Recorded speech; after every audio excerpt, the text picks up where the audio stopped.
Hello, I'm Susan Popoola, and this is the Leading in the Mosaic World podcast. There's so much going on in the world of work and the world at large these days. It makes it more complex for people to navigate and for leaders to lead through it all.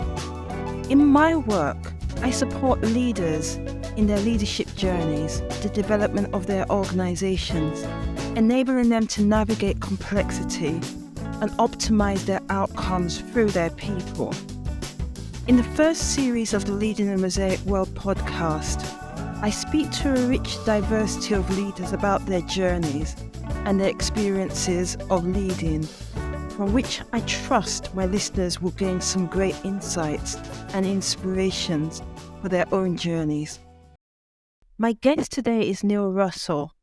Neil is the chair of PJ Care, aka the best family-run specialist neurocare provider in the world. Prior to working with PJ Care, Neil was a diplomat for the British Foreign and Commonwealth Office.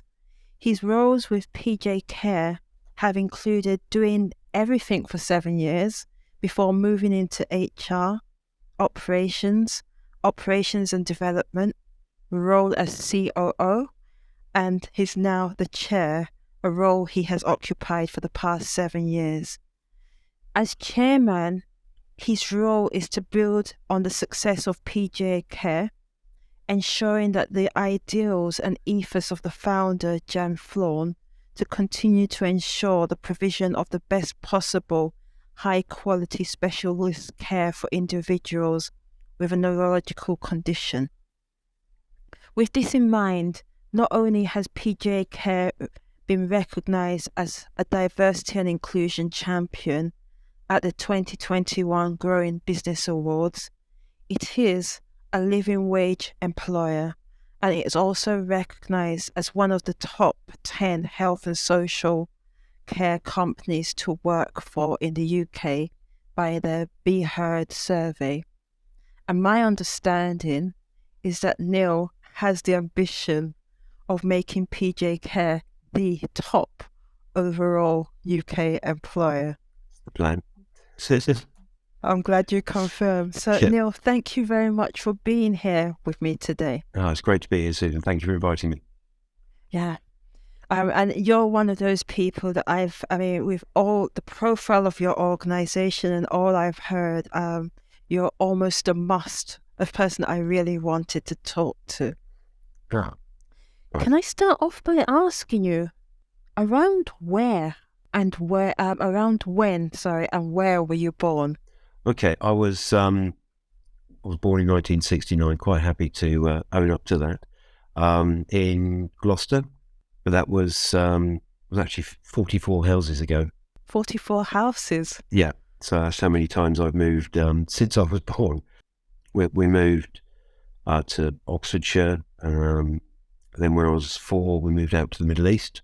So I did my early years of schooling in the Middle East and Hong Kong before we came home, and finally settled in Sussex, which is where I did the majority of my secondary education. So it's kind of a very mobile upbringing, with living lots of different places. We were backwards and forwards. So my family, my dad moved around and changed jobs quite often. So we experienced lots of different places, from the very north of England, living in Lancaster, say, to Bahrain, Sharjah, Hong Kong. So it's transitory existence. It's probably had quite an effect on my view on life. Yes. Yeah. And I'm curious about that. Genuinely, I'd be curious about those transitions and making all those transitions. But one of the things I do outside of, should I say, my core business is I do some work with young people who have been in care. And the British care system for young people who haven't grown up with their parents for whatever reason. So they've been the wards of the state. And for a number of them, they have had to move from one home, one family to another, so possibly even more transient than yours. Yeah. But What was that like for you, moving from one place to the other? It was challenging. I was always the new kid in school, which meant I was bullied quite often. But I was never in school long enough to really suffer from the bullying, if you know what I mean. So, but Yeah. as the new kid gets picked on, it's just the way it is, and you kind of. But I was always able to make friends very quickly. The education I had was excellent. The British schools in the Middle East and the Far East, the teachers are fantastic, and the smaller classes. It's almost like private education in the UK. So I got a very good education. When I came back to the UK, I was always ahead of the other kids in my class. Another reason I got bullied, probably, but I learned very quickly how to adapt, how to settle in. My sister suffered more.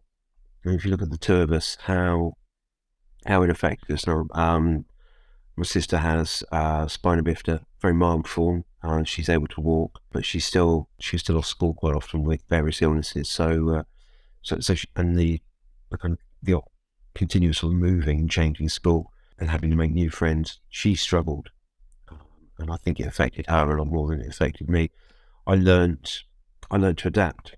It gave me a very large comfort zone in terms of going out, meeting people, talking to people. I think when I was sort of finally settled, 12, 13 years old, I was in a strong place and able to kind of just grow from that. So for me, it was only beneficial. Like for my sister, it was very much less so. Yeah, and I mean, I'm sorry to hear that, because I guess in some ways it's probably positive from the perspective of your family being able to travel and work in these different places, but it's unfortunate that it had a negative impact Yeah. on you and more so your sister. Well, from my perspective, I think I don't see anything as having a negative impact. It's all about learning, and you learn to deal with things, and you learn different ways to deal with things. So, the experiences I had living in the Middle East, when we were in Bahrain, so ages sort of 4 to 7.5, 8, we lived in a village called Awali, which was all fenced in, very safe Western community. It was where most of the Western expats lived. We'd get up in the morning, we'd just go off for the day. But nobody's parents knew where anybody was. Almost 1950s style England. You went back home when it was dark, had dinner or lunch at somebody's house. Nobody really worried about it. Everybody knew everybody else.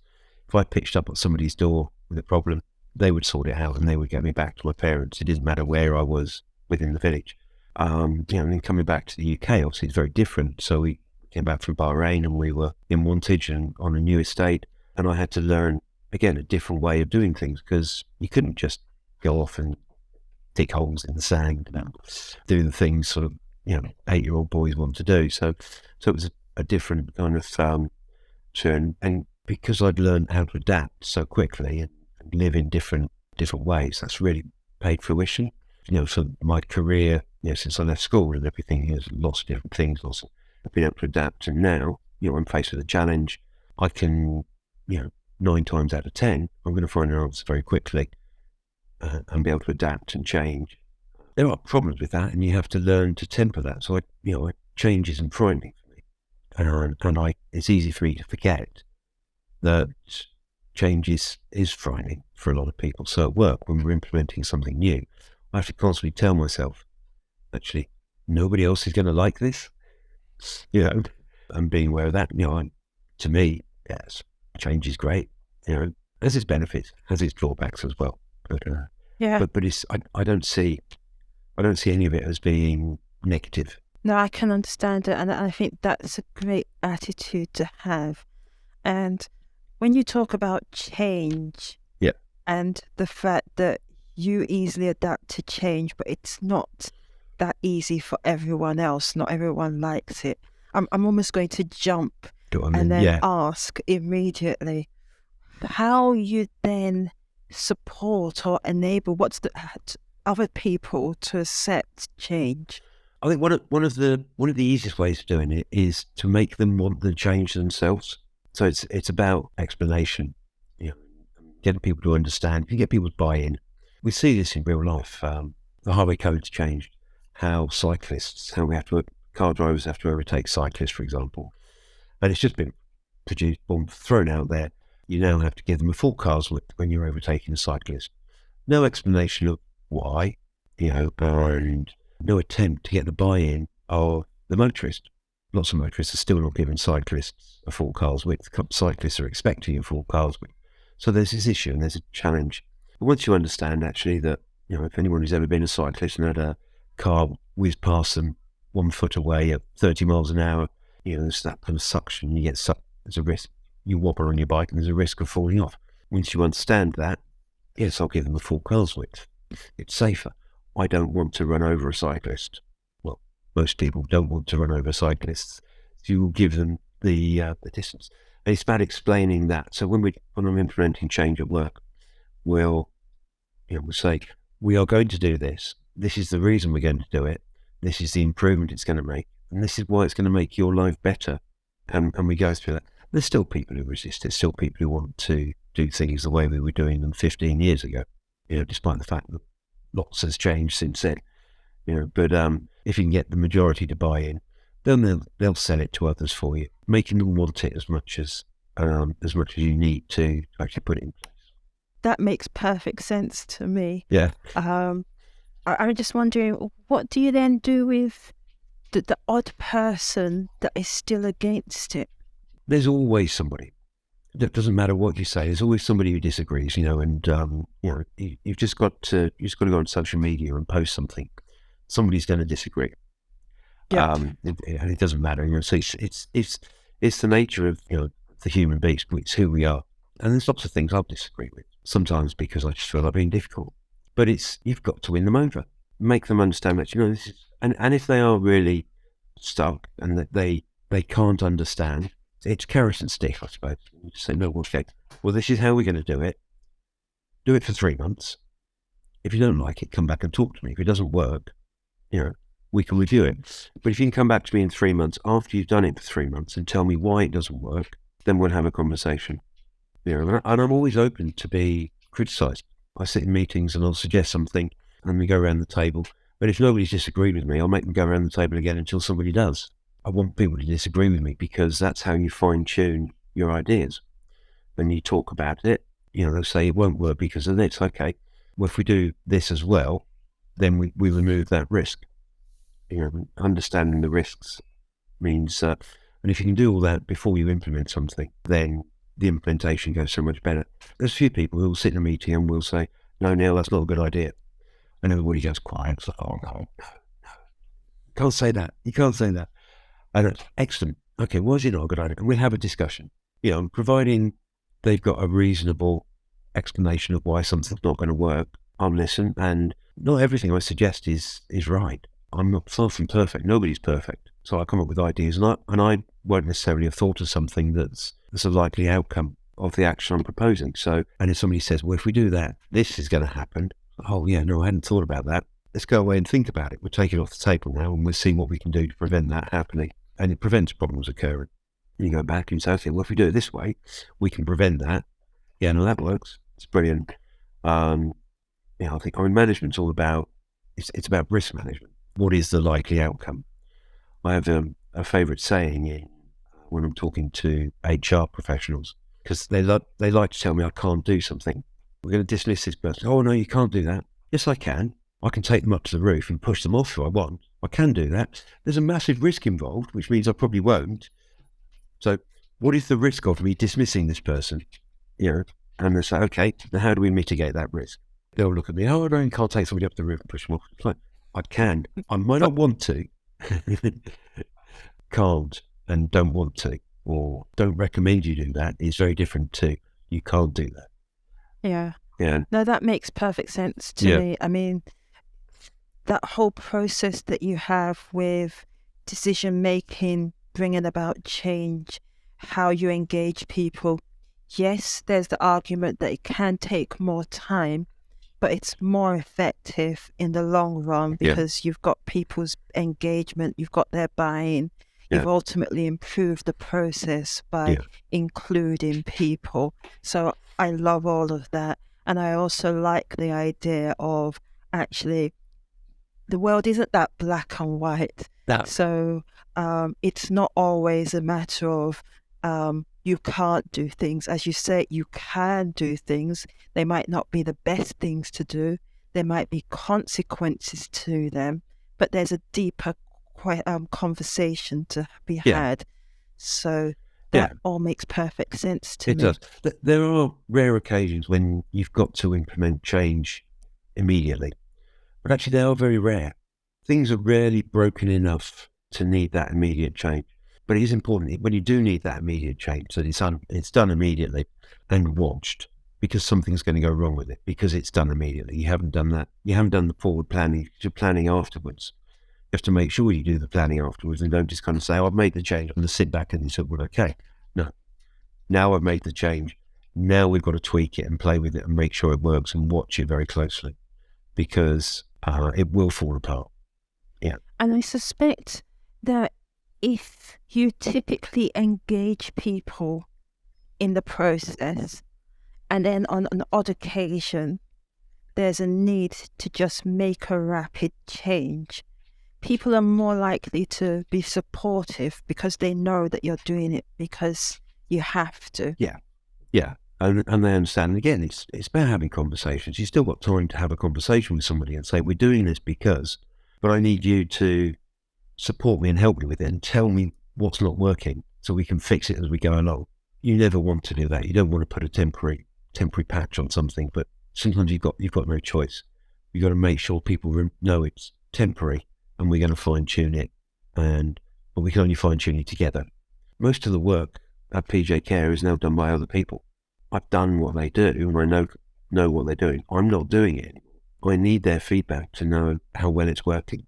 You have an interesting career path from my perspective, Yeah. because you became a diplomat quite earlier on in your career, and then you moved into PJ Care, which seems, at least on the face of it, I mean, they seem to be completely different industries.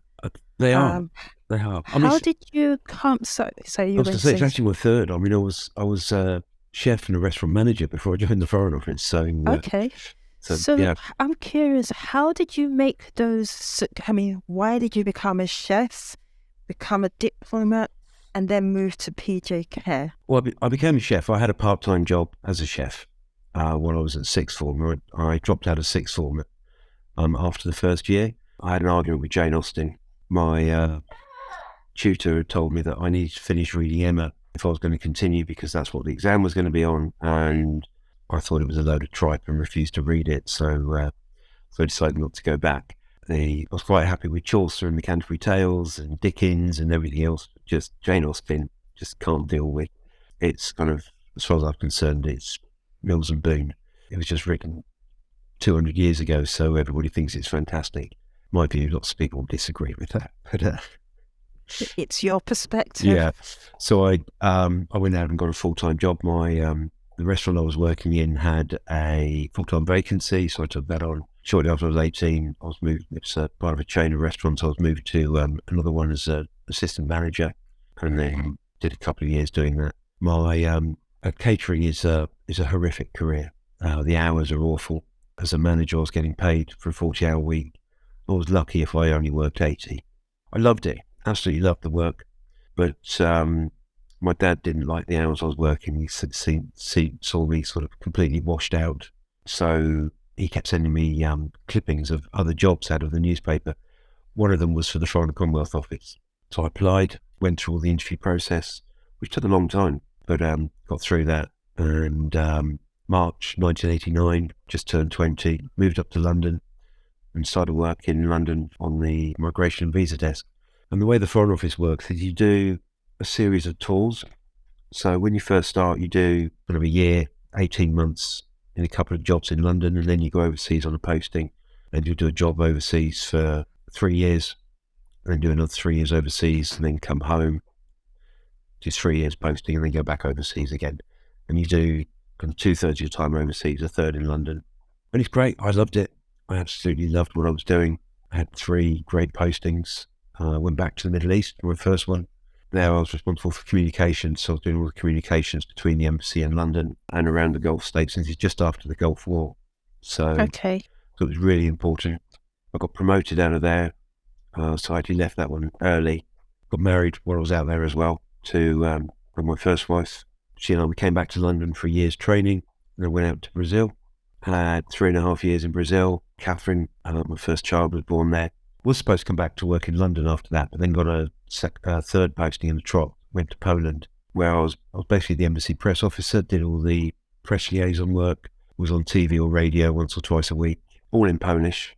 Well, not all in, most of it in Polish, which is a challenge because my Polish is awful. Well, at least you made an attempt at the Yeah. language, which is something to be spoken for. They said I spoke Polish like a 6-year-old. They said, and I said, well, it's that's not bad. I've got 6 years worth of learning into 3 months. So Yeah. but I got by. My wife didn't really enjoy it, and we were expecting our second child while in Poland, or due to come home from Poland. We'd agreed actually we would look for something else.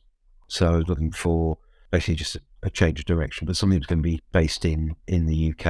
And my mum just happened to phone up almost the day after we had this conversation and say, I'm opening a care home, would you like to come and manage it? So the timing was just fortuitous.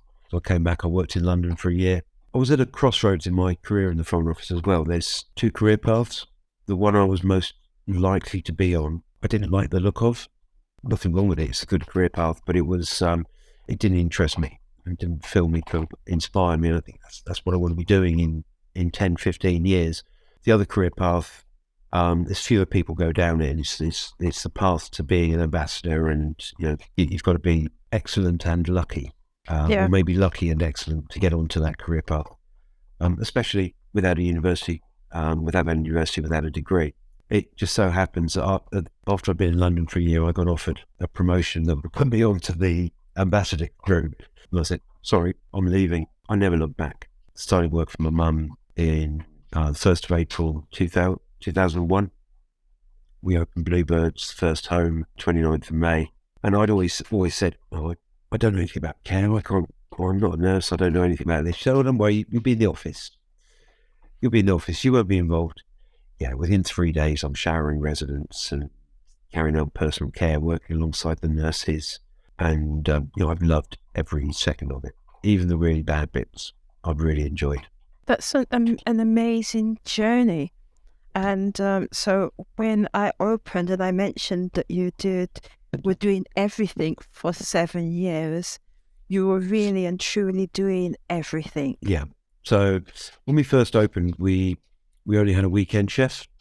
We hadn't managed to recruit a chef for the week, during the week. I went back to my old career, my original career after leaving school, and so I'd come in the morning about 6:30, prepare breakfast, serve breakfast. Then I'd go in the office, do some accounts, deal with some referrals, trying to fill the beds, do some interviews, recruitment, advertising, go back in the kitchen, prepare lunch, come back out. Maybe in between all this, somebody would call and say, we need a hand on the floor, so I got help out on the floor, or some new furniture would arrive, or something that needed constructing, so I'd have to go and build that. Catering, care, maintenance, sales, the accounts, all of that, and I'll be doing it all in one day. That's proved really useful. So when I'm talking to a care assistant saying you can do this, I know they can do it because I've done it. Yeah. Over time I've learned an approach. I've worked with some fantastic nurses and some fantastic carers, and I've learned from everyone, including ones who bring into the business got no idea themselves what they're doing. You can learn from them as well, because they don't know what they're doing, but they're trying, and they'll go in and they'll try something nobody else has tried before because they don't know it doesn't work. But for them it works because they've tried to put a little difference to the way they did it. And it's, oh, that's great. You can learn from somebody who thinks they know nothing, and technically, has never done it before, because they've not had years of experience that tells them something doesn't work, so they'll try it, but they try with just enough difference to make it work and get it through, and it's fascinating. So and being able to do that and learn, and this is where that constant change in the schools and different teachers every year, sometimes 3 different teachers in a year with different education methods, that helps. So I've had to learn different ways of learning, and when I learn, so I listen to somebody, watch somebody, and do it myself, and that helps. As I'm born in 1969, I'm 54, I can still learn. And I think that's, dare I say, a key to your success, a key to you being able to bring about change more effectively beyond what you've already said. The fact that you're open to people coming with different approaches, the fact that someone doesn't have or have to have all the experience, and you say, well, give it a try and you can do it. Plus, dare I add, the fact that you have done a lot of these jobs before. So you're not that person that has just come in at the senior level telling people what to do without an understanding of the practical side of things. Well, I'm trying to instill that in kind of the next generation as well. So James, Catherine, and so my two older children, and my niece Naomi, all work in the business. Catherine probably doesn't want a long-term career in PJ Care, which is fine. Once she finds something she's happy doing, that's the most important thing. James and Naomi like working for us. So, and with them, they started. So Naomi started as a care assistant. She's working as a carer. James started in the kitchen as a kitchen assistant. Qualified as a chef. He spent a year working with our HR team. He's now working with our finance team, and he's learning from the bottom up. If and when the day comes, they're in a position to take over, they'll have a similar kind of understanding. And I absolutely love that. And I mean, because I do know your mom, Jan, who should I say is the founder, and she has sort of stepped back. And I say sort of stepped back because I still see her posting about the organization.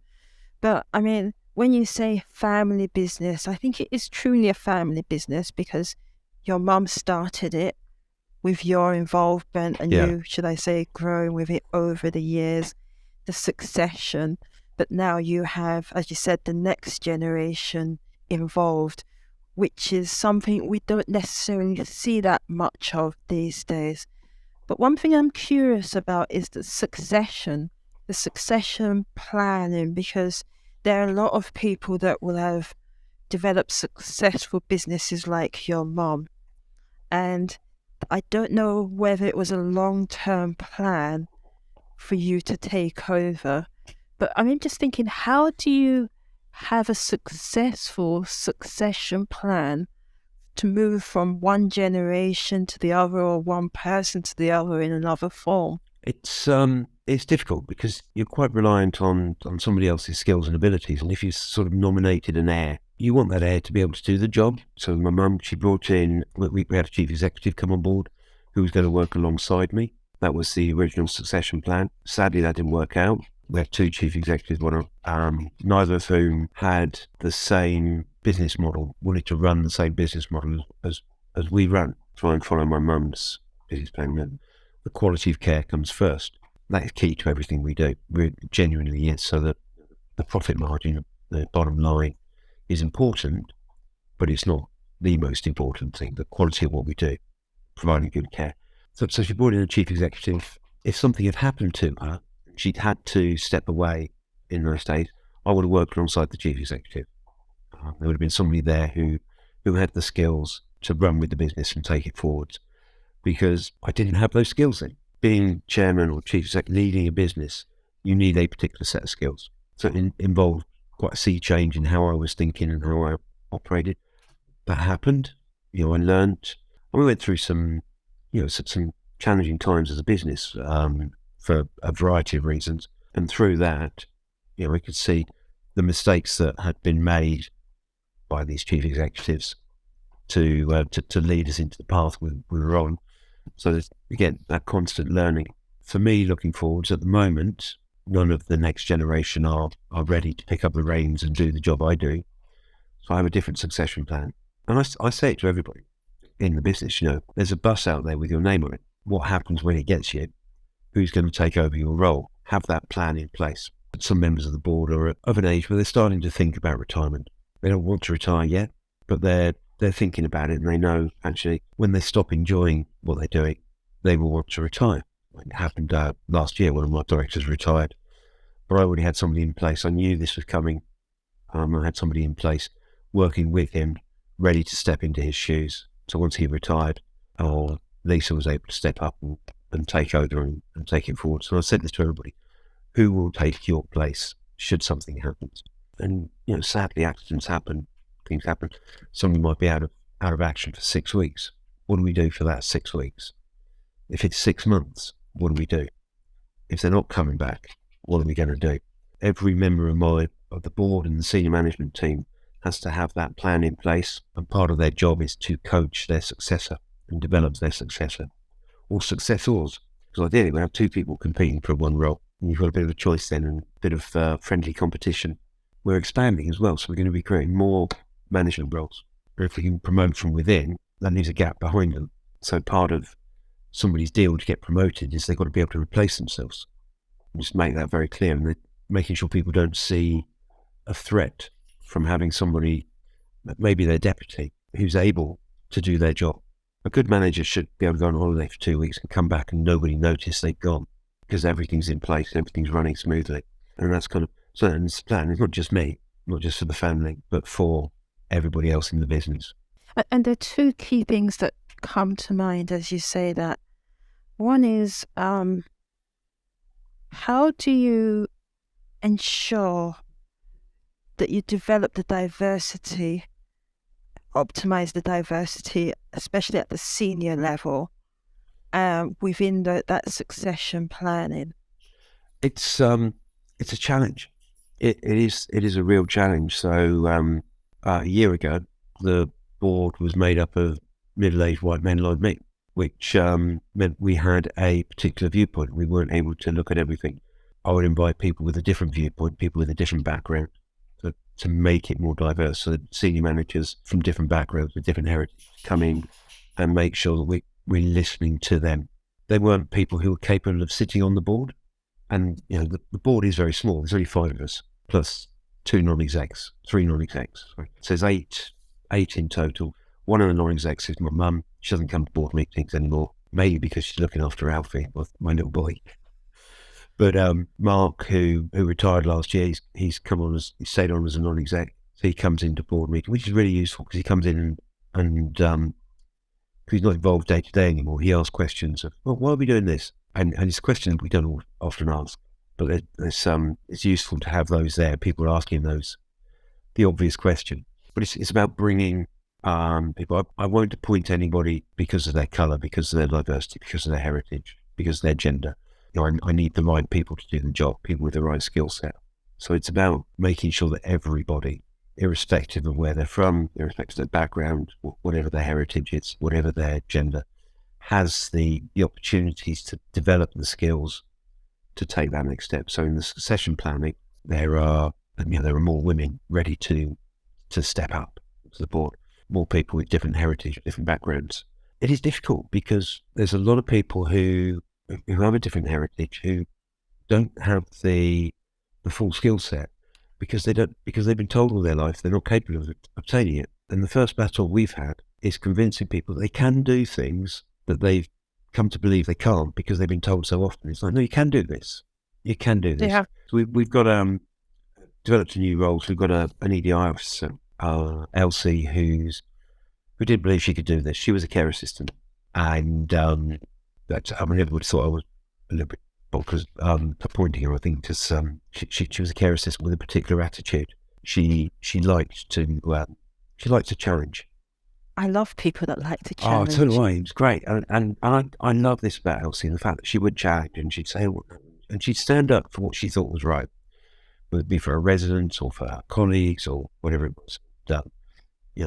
Absolutely excellent at her job, but would also, stand up and willing to stick her head above the parapet. So I said to her, well, the person who do this, she said, oh, no, I can't do this. I can't do this. Yes, she can. But she's excelling, absolutely excelling. Part of her role is helping us identify people similar to her who, for whatever reason, haven't had the advantage that I had of a good education, solid education, a good upbringing. Someone who I believe I can do anything because everything I've tried, I've been a success at, and nobody's told me I can't. And that's not true. Lots of people told me I can't, but that's a different story. You did But listen to them. don't listen to them, yeah. And that's the thing, is learning not to listen. I think and making your own judgments yourself, but teaching people, trying to re-educate somebody who's been told all their life they can't do something, that they can. It happened to my mum. When she first started the business, she'd go to banks, and the banks were going, "Oh, there, dear. Go back to nursing. Leave this to the men." And she just ignored that and drove through. And it's actually incredible. In a business like care, which it's got to be 70% female, to have the amount of misogyny directed at women. You go to any of these awards dues where all the chief executives and the MDs and the chairs are there. Most of them are men, and the women that are there are kind of shunned and ignored. There's an organisation now, sort of Women Achieving Greatness in Social Care, which is focusing on the women leaders in care and helping them come together and support each other. Even today, they're still ostracised, not given the support. So it's about finding ways of doing that and helping people develop. And we're doing lots on this. Like I said, we've got the EDI award from Growing Business, and it's not about ticking boxes. We can tick a box and say, yeah, we reached our quota of women. With 50% women in the business. Great. Yeah, 50% women in the business. Most of those are working in the lowest grades in the company. Why is that? And this is what we're doing. Is the why is that? Why can't these women get these jobs? And some of them are applying, but they don't have the skills to get the next level up. Why don't they have the skills? Let's give them those skills so that they can apply and be successful. And that's the focus. So whether it be women, people from different heritage, background, religion, whatever it may be, it's identifying what do they need to overcome the disadvantages they've had previously to bring that through. That's kind of the focus of our sort of EDI policies. Let's help people overcome the disadvantages they've had. And we're red hot. I know you're trying to EDI issues. We can just understand for this. There's no one strike and you're out. If somebody says something is bullying or harassing in any kind of way, we don't stand for it straight out of the business. Doesn't matter who they are. And that means we don't have very much of that. From what you said, I mean, there's a lot that I like about your diversity and inclusion strategy. One is it starts from the very top. Yeah. So you are very clear. I mean, because a lot of people talk about values and beliefs and what they stand for. This is what we're going to do. But with your organization, it starts from you and what you believe. Yeah. And it permeates down, and you're very clear about what's acceptable and not from everyone. And I like that, because that makes all the difference. And I also like the fact that you've got what I would see as a long-term organic approach to diversity. So it's, as you said, it's not ticking boxes. If I looked at the top of your organization, I'd probably see that it's still predominantly men. And it's interesting because if you look at a lot of the leadership in caring, social support organizations, a lot of the leadership is male dominated, while when it comes to the nurturing and the support roles, a lot of those people are females. And so people could easily look and think, well, why are you seen as diversity? I mean, good inclusion and diversity, but it's a long-term plan. It's organic and it's gradually developing so that in years to come, the work that you've been doing, I mean, people will clearly see the outcomes, and I like that. I could change things. I could appoint people because of their diversity, whatever it be. So I've got somebody from each box, if you like, on the board. But if they can't do the job, they're going to fail, and that's actually crueler, I think, than not appointing somebody. So it's much more important. Look at it long term, and so the next the succession planning. It's about finding the right people and making sure that the right people are the right people. The skill sets we need are very different across the different aspects we've got. So I've got a board, like I say, this operative board of 5, so there's 5 of us, and they're all very different people, approach things very differently. And that's important, because that makes a team. If everybody was like me, we wouldn't achieve anything. we just end up running around in circles and arguing with each other all the time. So you need diversity. You need those differences in education, differences in learning, those different viewpoints that come from being diverse. Because sort of going back to when we were talking about the change management, I will suggest something. I want somebody to tell me why it's not going to work. If everybody's thinking the same as me, nobody's going to be able to figure out what I've missed. So that diversity, looking at it from lots of different angles, which means when we do something, we've got a much, much better chance of being right first time, and then driving it forwards and getting it into the right place, because we're coming from the different mindsets, the different angles that a diverse management team, a diverse board will bring. But they've also got to be able to do sort of their job. So actually get them to do their job, give them the skills to do that. Then you can appoint according to their kind of their diverse thought processes. I need somebody who's going to think about it in fashion A, because I've already got B, C, and D. When I need an A thinker, not a B, C, or D thinker, and it's finding that thinker has to be the primacy, and then you pick that A thinker out of all the people who are capable of doing the job. So if you start at the bottom, make more people capable of doing the job. It's fascinating though, looking at it, the challenge we face. So we do things like we have to do the gender pay gap. It's a legal requirement. We're also doing an ethnicity pay gap, and I was quite really disappointed with the results. So people of with an African heritage are, if you look at the percentages of people employed across the company, people with an African heritage, there's a lower percentage in the higher paid banding. And even if you just take one role like nurses, so just looking at nurses, there's 5 pay bandings in nurses, and the vast majority of our staff with an African heritage are in the bottom 3. That's just brilliant. So, why is this? And as you look at it, so the top 2 bands are for full-time staff only because of the requirements of the role, and the vast majority of our staff with an African heritage are part-timers. So it's actually nothing to do with where they're from.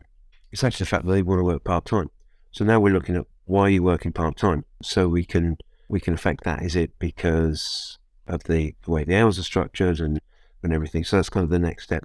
Why are part-time staff choosing part-time hours? Because it is, there are some nurses in those bottom 3 who are part-time and therefore can't take these next 2 grades, but would be fantastic at it. It's about understanding why our part-time staff have chosen to work part-time. Then we can deal with that. And also looking at, okay, we put this rule in place, so you can't do this job. But from the 5th level is the management level, so it would be really, really difficult. But the 4th level, top one below, could that be done by somebody who's part-time? Or could we have 2 part-timers doing the job at one of those? So sort of reanalyzing kind of our thought processes behind that, so we can make that difference. And it's not they've got the skills, but they've chosen a work-life balance that doesn't allow them to take that progression. So it's kind of okay, it's getting to understand that. We're doing that work now, and somebody's come back, they're kind of on their route to retirement. They don't want to work full-time. Yeah. They don't have to work full-time. They don't want to. They'll work 22 hours a week, and they're quite happy with that, and they spend the rest of the time because they're getting ready to retire. Okay, can't argue with that. We can deal with that. That's a real shame, because it means soon, and actually one of them has just come through this morning, has announced she is retiring in September. She's a great nurse, and we're going to lose that. So now actually we've got to look at succession planning, so that's something else. But also make sure that succession planning covers all of the diversity, so we're getting the right people with the right thought processes and that kind of diverse approach into what we do. But you need to understand why people are making these decisions, why people aren't taking the opportunities for promotion. I think because again, you can't force it on somebody. I've got another nurse who she's actually at the top rank. She's originally from South Africa. Brilliant nurse, absolutely brilliant, really, really good. I would love her to be a manager and take the next step up. Someone, absolutely. Yeah. Point blank refuses. Spoken to her about it 3 times over the last 8 years. No, not changing my mind. Don't want to do this. Don't want that responsibility. I'm quite happy doing what I'm doing. And you've got to respect that as well. So Yeah. And if I kind of forced it on her, she wouldn't be happy.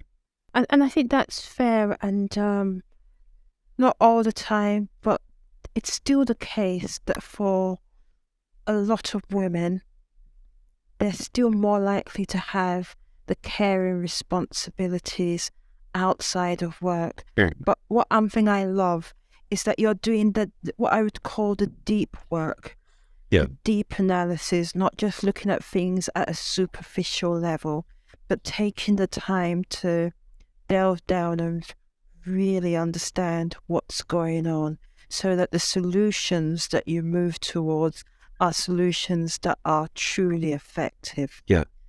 One thing I'm conscious of is we've been speaking for almost an hour, and there is so much more that I'd like to cover with you.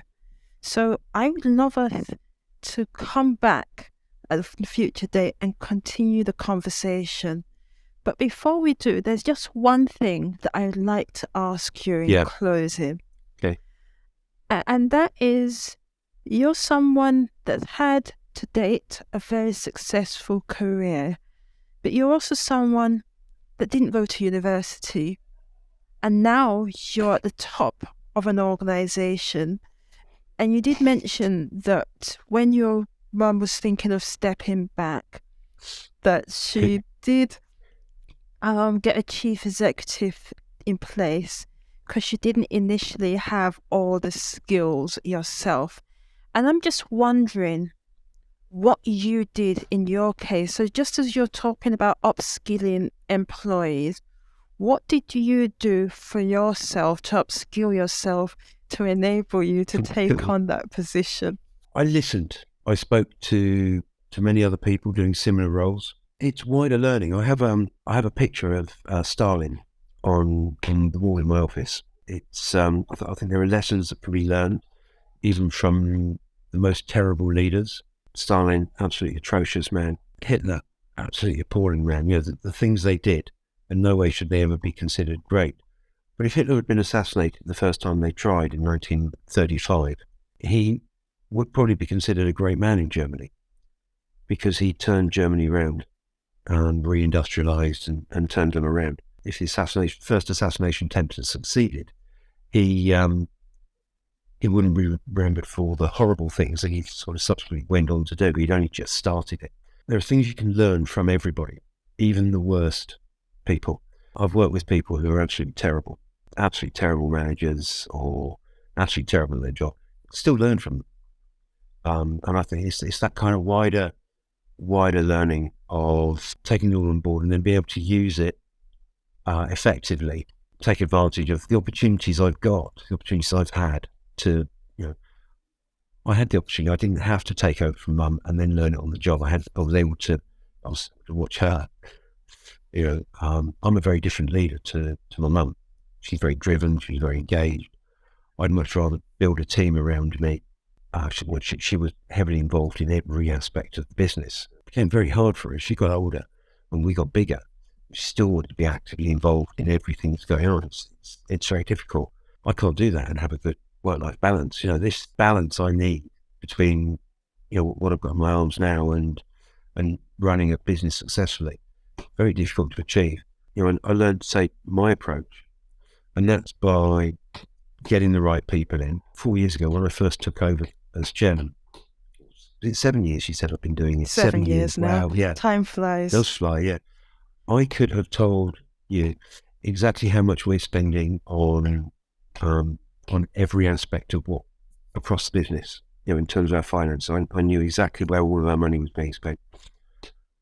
Today, I don't know. I know the headline numbers, because I don't need to, because I've got somebody in place who's doing the job and doing it well and doing it right. It's about sort of trust and faith. You point somebody into a role, you have to have faith in their ability and hope that eventually they're going to earn your trust. And I've allowed people to develop that trust. So I've got an operations director that I trust to do her job. My MD does his job. My director of clinical services does his job, and all I have to do is steer. Now, I think my mum wasn't a real chair. She was an MD. She managed the business, and she was in there and she managed it, ran it her way. I've been able to take a step back and I can chair. So I'm steering, I'm leading, I'm setting strategy, saying this is where we're going. We're taking things forward. And it's working. And I think taking that approach, doing things differently to how my mum did it. I didn't go to university, but I've had a lot of opportunities. You know, I mean, it's not all been easy. There was 6 months I was living in a squat. It's kind of one extreme to the other, but it's about the listening, learning. I'm lucky. I'm very lucky. You know, I've had advantages other people wouldn't even dream of, and you know, I have to recognise that. There's no doubt. I'm only in this position because of who my mum was, but I'm also at the same time I'm only in this position because I can do it. Yeah. It's both sides. If I couldn't do it, she wouldn't have appointed me. And I think I know enough of your mum to be able to agree with that. Yeah. So thank you very much. I mean, I specifically like the fact that your mum had her approach, you have your approach. Yeah. If Alfie, who has come to join us, was to decide to lead an organization at some stage, he would have his approach. But the great thing is you all carry the ethos and value forward with you. So thank you very much for joining me for this conversation, and I look forward to continuing the conversation with you, Neil. That'd be great. You know, I look forward to it. It's look forward to it. So thank you very much. Thank you for listening to this episode of the Leading in the Mosaic World podcast. Do visit our website at www.mosaicworld.live to find out more about what we do and how we can be of support to you. Alternatively, connect with me, Susan Popoola, spelt Popoola, on LinkedIn, and let me know what you think of the podcast. Also, don't forget to subscribe to the podcast, give it a first-class rating, and tell everyone you know all about it. Thank you.